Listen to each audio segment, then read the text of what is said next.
Mr. Chair, thanks for the invitation to participate today in this important hearing. There's no doubt at all about the horrific consequences of the open door policy, open border policy.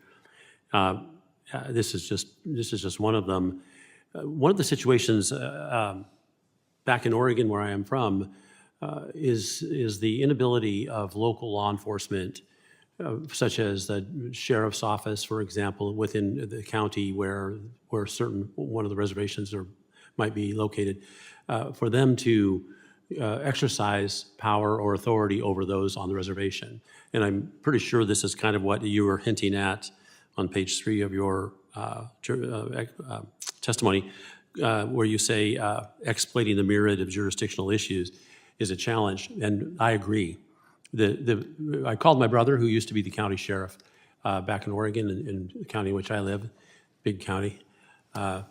The one he was in was 10,000 square miles, and there's actually 2 reservations there, but they were not welcome to help on the reservations. The tribal police, you would think, would take care of the problem, but there's 2 issues there. One you've kind of alluded to.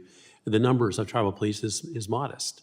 I think the national average is about 1 tribal police person, actually it's 0.7 per 1,000, and nationwide it should be 3. And so they're too few.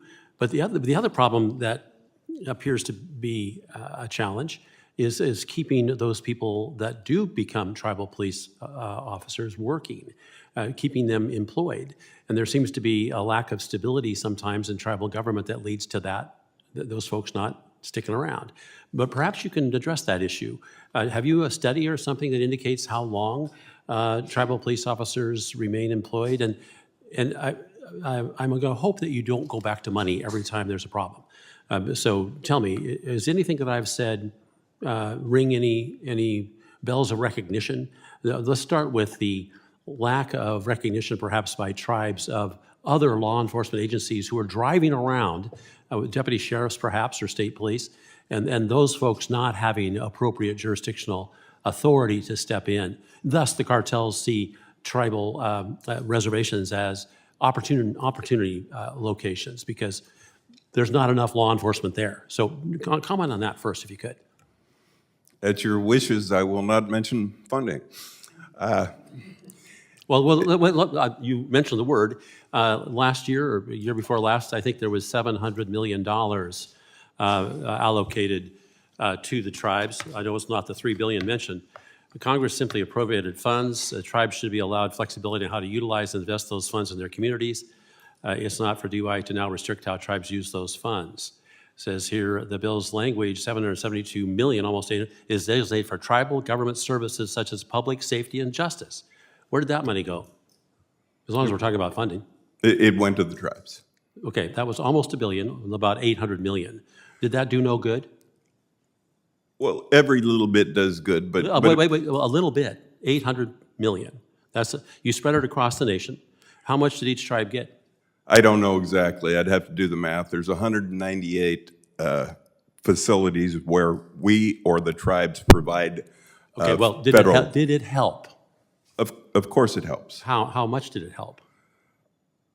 As much as that amount can possibly help. Let's go back, and maybe the simplest question would be, are you aware of the fact that certain tribes are not enthusiastic about allowing local law enforcement to enforce laws on reservations?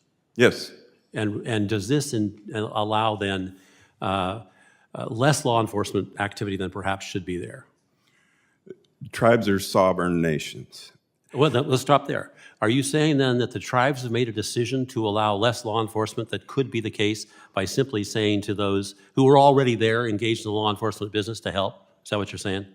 I'm saying I don't know the specifics of the situation, but if it's a tribal law enforcement agency and they said you're not welcome, that would be the tribe making that decision. That certainly would not be the Bureau of Indian Affairs. And I think you said that indeed is the case in different reservations across the nation where they're not welcoming in outside and already available law enforcement help because they don't want it. Is that correct?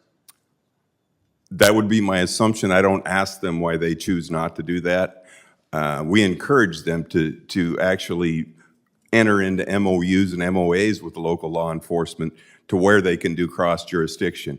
Whether they choose to do it or not, that's up to the tribe. It's up to them. Thank you. I yield back. I think